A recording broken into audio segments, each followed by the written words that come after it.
저는 이번에 온라인 중도 수행 듣고 처음 집중 수행에 참여하게 됐는데 네. 이런 좋은 자리 마련해 주셔서 감사합니다. 네.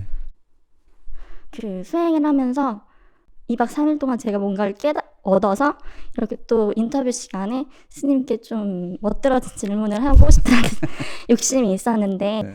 저는 좀 잘 보이고 싶고 인정받고 싶은 욕심이 크다는 거를 이번에 또 한 번 느꼈고 또 이거를 수행처까지 와서 이런 생각을 하다 보니까 좀 제 자신이 참담하고 좀 창피한 모습도 있었습니다. 그래서 인정을 반주하다가 그 인정도 영원하지 않다는 걸 느꼈는데 인정을 해주는 대상이 있다고 해도 그 사람이 사라지면 그만이고 저 또한 죽으면 그만인데 인정에 왜 목말랐나 라는 생각이 들었고 또 인정이 오히려 좀 독이 될 수 있다고 생각을 했어요. 제가 실제로 회사에서 인정을 받아서 승진을 좀 빨리 한 케이스인데 그 책임감과 업무량이 늘어나면서 저에겐 스트레스로 오게 됐고요. 또 이제 조건이 돼서 제가 다음 달에 회사를 그만두는데 그 회사를 그만둠으로써 제가 받았던 인정이 다 없어지니까 굳이 내가 왜 이렇게 인정이 목말랐지? 하는 좀 그런 걸 반주하게 됐습니다. 그래서 제가 드리고 싶은 질문이 저는 제가 좀 좋아하거나 잘하는 거는 깊이 파고들어서 좀 열심히 하는데 제가 잘 못하거나 안 하는, 그러니까 싫어하는 건 잘 안 하는 경향이 있거든요. 이게 수행에도 나타나는데 반조는 제가 좀 좋아하고 잘한다고 좀 생각을 해서 이게 깊게 들어가는데 호흡 수행은 좀 전혀 좀 잘 되지 않습니다. 그래서 이걸 어떻게 감을 좀 잡을지. 예, 그게 이제 그 수행에서는 균형이 되게 중요하거든요. 우리가 중도라는 말 자체가 균형을 의미해요. 이제 너무 욕망 쪽으로 흘러가지도 않고 그렇다고 고행으로 가지도 않고 소위 말해서 욕망을 벗어난 그 벗어남의 행복을 기반으로 해서 수행하는 그게 중도 수행의 기본이고 삼매와 이 반조라고 하는 것이 또 균형을 잘 이루어야 되는데요. 어찌 보면은 우리가 이제 지혜는 두 가지 지혜가 있거든요. 하나는 이제 직관지가 있고 또 하나는 이제 반조의 지혜가 있는데 이 반조가 그냥 이제 이론적으로만 또는 관념적으로만 이루어지면 이거는 사실 약간 세속에서 학문하는 거나 비슷한 형태가 될 수 있어요. 근데 우리가 실제로 수행하면서 호흡 수행을 하거나 극기 수행을 하거나 일상 수행을 하면서 경험했던 그 현상에 대한 반조를 하는 거 이거는 의미가 있거든요. 내가 실제로 수행하면서 경험했던 거. 그래서 그거는 이제 그런 직관지를 기반으로 해서 이제 반조를 해야 되기 때문에 이런 직관지가 주로 언제 얻어지냐 하면은 호흡 수행을 하면서 이제 생각이 움직이면 그냥 이 생각을 뭐 어떻게 내가 분별하거나 이거에 대해서 뭔가 자꾸 분석하려고 하지 않고 그냥 일어나면 알아차리고 이건 욕망으로 인한 거구나 하고 내려놓고 그냥 그 현상 자체를 그대로 알아차리고 내려놓고 하는 그 과정에서 직관적으로 이제 우리가 알아지는 그런 지혜들이 축적되거든요. 특히 뭐 일상 속에서는 좀 더 변화가 많잖아요. 그러니까 뭐 일상에서 일어나는 그런 것들을 뭐 분석하고 생각하고 판단 이런 걸 좀 일단 멈추면서 알아차리는 과정에서 그런 게 좀 축적되면 그 축적된 걸 가지고 이제 반조하는 그런 방식으로 가야 이게 이제 반조가 좀 의미 있는 게 되고 또 이 반조의 조건 중에 하나가 뭐냐 하면은 일단 우리 마음이 욕망이나 화에 압도당한 상태에서 반조하면 그건 절대 좋은 반조가 안 됩니다. 일단은 마음이 좀 쉬어져야 되거든요. 그러니까 이제 욕망도 멈추고 화도 멈춘 그 상태가 됐을 때 마음이 좀 고요하고 차분해졌을 때 그럴 때 반조를 해. 이 반조가 제대로 이제 반조도 되고 그 반조 자체가 의미 있는 반조가 돼요. 그래서 너무 반조 쪽으로만 가다 보면 생각이 계속 움직이기 때문에 이게 사실은 그런 삼매의 힘이 좀 약해지기가 쉽거든요. 아무리 좋은 생각이라 하더라도 생각을 많이 하다 보면 자기도 모르게 때가 묻게 돼요, 그게. 아직은 이제 그 삼매의 힘이 약하기 때문에. 그러니까 이게 반조가 되는 게 아니라 이제 잘못하면 이제 자기 욕심이나 이런 걸로 흘러갈 수 있으니까. 그래서 한마디로 말해서 삼매가 좀 주된 수행이 되고 반조는 약간 양념처럼 하는 게 좋아요.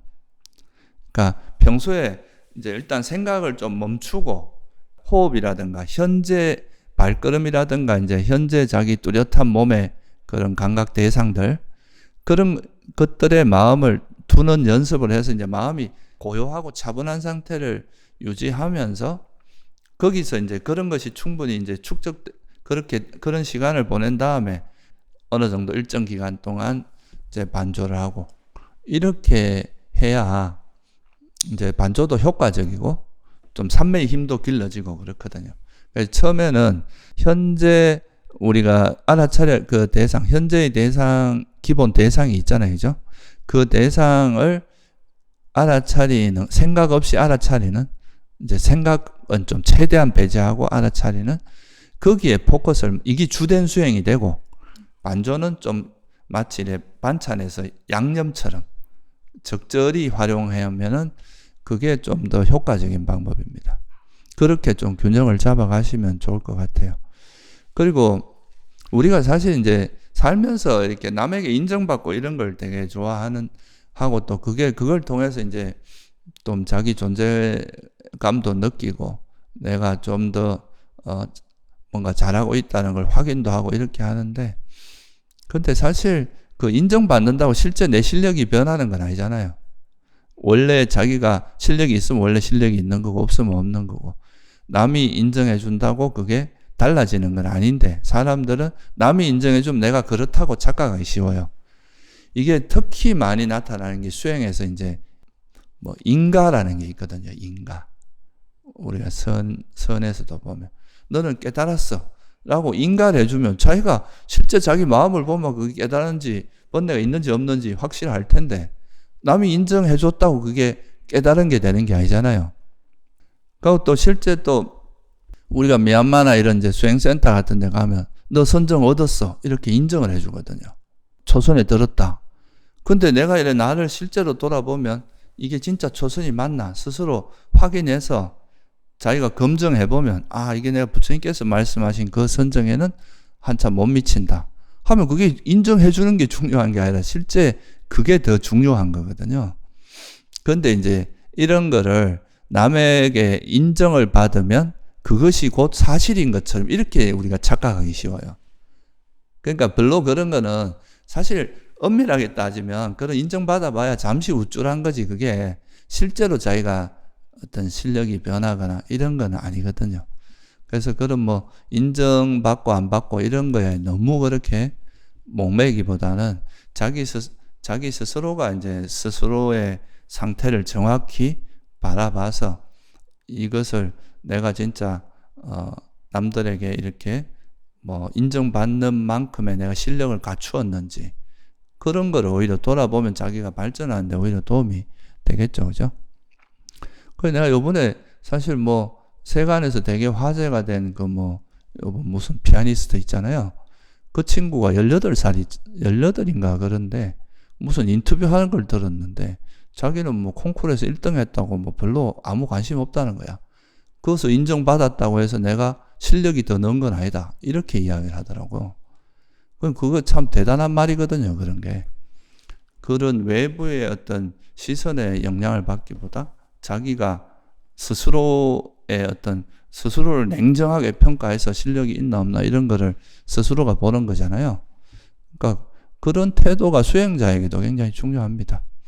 이 타인이 인정해 주는 것도 물론 이제 하나의 조건이 될 수는 있잖아요. 그죠? 그걸 통해서 나를, 아, 진짜 내가 그런가 한번 돌아볼 수 있는데, 사실 자기 자신에 대해서 가장 잘 아는 것은 자기 자신입니다.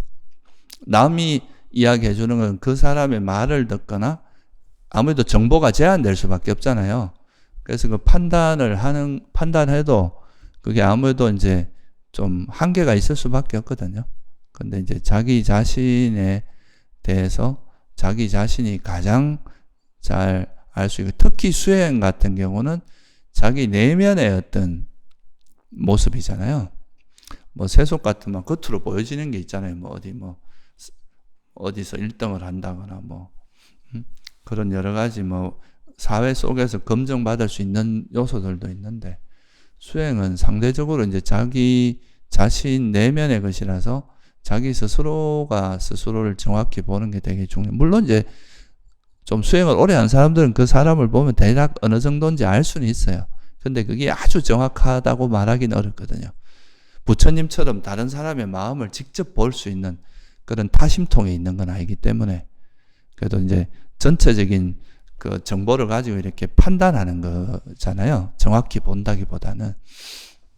그래서 뭐 그런 좀 남의 인정받고 이런 것보다 수행은 내 스스로가 나한테 있는 이제 물론 스승이나 뭐 어떤 지도자의 그런 이제 조언이나 이런 건 되게 도움이 많이 되거든요. 근데 이제 그런 거를 통해서 항상 자기를 돌아보는, 자기를 검증하는 그런 게 훨씬 중요해요. 그게 우리가 반조하는 거거든요.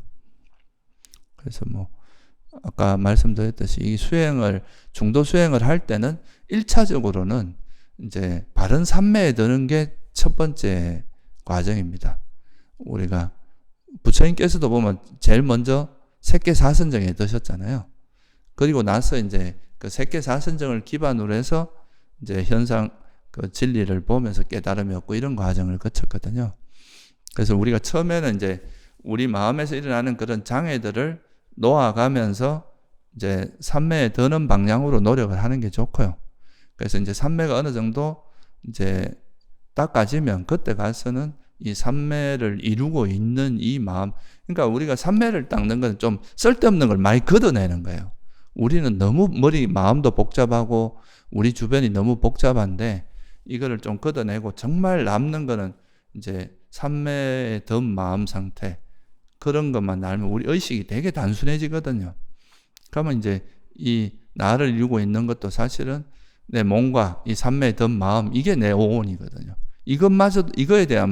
이것마저도 형성된 거다. 이렇게 놓아버리면 정말 이렇게 이제 강력한 힘을 발휘하기 때문에 처음에는 삼매를 닦는 방향으로 가야 되니까 바른 삼매를, 가급적이면 이제 삼매를 개발하는 쪽에 주되게 에너지를 쏟고, 그죠? 아까 말씀드렸듯이 그 수행 후에 반조를 좀 양념처럼 하고 이렇게 하시면 그게 좀 달라질 겁니다. 감사합니다.